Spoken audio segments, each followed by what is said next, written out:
Developmental Psychology. Scope and limitations of developmental psychology. Developmental psychology is a branch in psychology which studies the developmental milestones of an individual. By studying his developmental milestones, educators can provide him the appropriate and suitable curriculum. The developmental milestones are grouped into stages.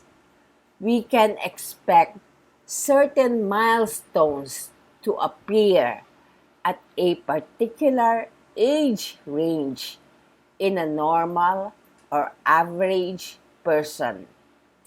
When these milestones are amiss, it could mean the individual has an impediment, impairment, handicap, disability, or disorder.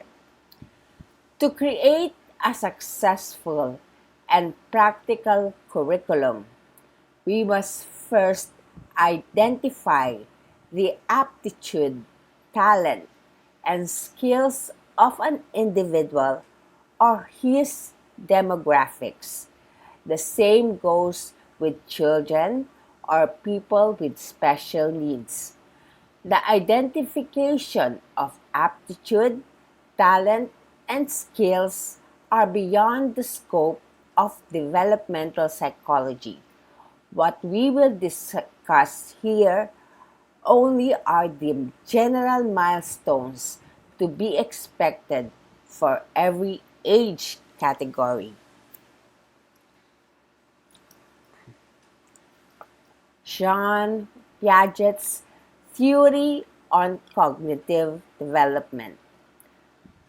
Jean Piaget was a Swiss psychologist and genetic epistemologist 1896 to 1980. According to his theory, human milestones do not occur abruptly but on schedule. With that, we can say that learning does not occur overnight and will take time. The amount of time will depend on the complexity of the material or instruction to be learned. This premise will serve as the basis for educators in developing their curriculum. To gauge the amount of time it will take for a normal or average person to learn, pilot studies are conducted. These pilot studies contain varied instructional methods and strategies, including evaluations and assessments. The pilot studies are measured and is not based on guesswork.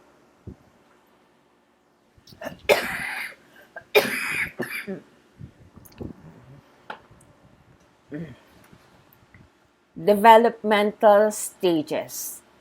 We will study the human lifespan from infancy to senior adulthood. Each stage has unique milestones, and these milestones will predict their cognitive development. The goal of education is to maximize the full potential of a person so he can perform his civic responsibility in our society. Based on our own observation, it is irrefutable that infants are helpless beings who are absolutely dependent on his caregiver. There is not much learning in this age, except maybe pregnant mothers can listen to music for her baby to receive early training on music. Once the child babbles, then his caregiver and those who surround him may talk to him to develop his communication skills and build up his vocabulary. Later on, once the child goes to school, his parents or guardian may expose him to a variety of reading materials in preparation for high school and college. The parent or guardian may also encourage the child to participate in extracurricular activities to develop his social skills and find a potential partner. Furthermore,